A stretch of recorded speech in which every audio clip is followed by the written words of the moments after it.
નમસ્કાર દર્શક મિત્રો, જય શ્રી કૃષ્ણ, હર હર મહાદેવ, નમઃ ચંડિકાય. આજથી આપણે એક નવા વિષયની શરૂઆત કરવા જઈ રહ્યા છીએ. તે વિષયનું નામ છે ન્યુમરોલોજી, જેને આપણે અંકશાસ્ત્ર તરીકે પણ ઓળખીએ છીએ.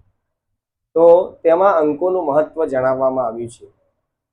પ્રત્યેક અંકોમાં અલગ અલગ ગ્રહોનું સ્થાન આપવામાં આવ્યું છે. તો આજે આપણે 1 નંબર એટલે કે 1 તારીખે જન્મેલા વ્યક્તિઓ, 10 તારીખે જન્મેલા વ્યક્તિઓ, 19 તારીખે જન્મેલા વ્યક્તિઓ અને 28 તારીખે જન્મેલા વ્યક્તિઓનું ફળ આપણે જાણીશું. એનો મુખ્ય અંક થાય છે 1.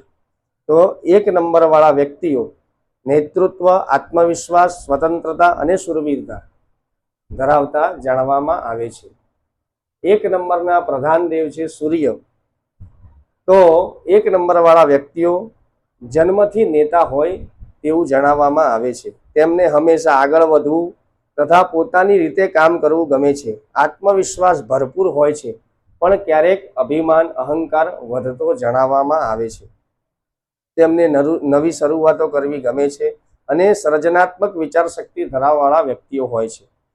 અન્ય લોકો પર પ્રભાવ પાડવાની શક્તિ અતિશય હોય છે તથા મનથી મજબૂત પણ હૃદયથી નરમ હોય છે.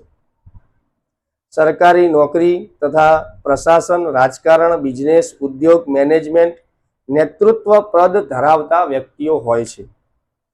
પ્રેમમાં આત્મવિશ્વાસની પણ ક્યારે હઠીલતા બની શકે છે. પોતાનો સત્વ અને સત્તા રાખવા માંગે છે. જો સમાન વિચારવાળા સાથી મળે તો સંબંધ મૂળભૂતથી ખૂબ જ મજબૂત બનતા જણાય છે. 1 અંકવાળા લોકો માટે ધન પોતાની મહેનત અને બુદ્ધિથી મળે છે. આરંભમાં મુશ્કેલીઓ પણ મધ્ય જીવન પછી સફળતા પ્રાપ્ત થતી જણાય છે. આવા વ્યક્તિઓને 1 નંબર વાળા વ્યક્તિઓને રીમ સૂર્યાય નમઃ અથવા રીમ ધૃણી સૂર્યાય નમઃ એ મંત્રનો યથાશક્તિ જપ કરવાનો છે. સૂર્યનારાયણને સવારે ઉઠી અને તાંબાના કળશની અંદર જલ પ્રદાન કરવાથી સૂર્યનારાયણ અતિ કૃપા વરસાવતા જણાવશે. આ પ્રમાણે 1 નંબર વાળા વ્યક્તિઓનું ફળ જણાવવામાં આવે છે. જય શ્રી કૃષ્ણ, હર હર મહાદેવ, નમઃ ચંડિકાય.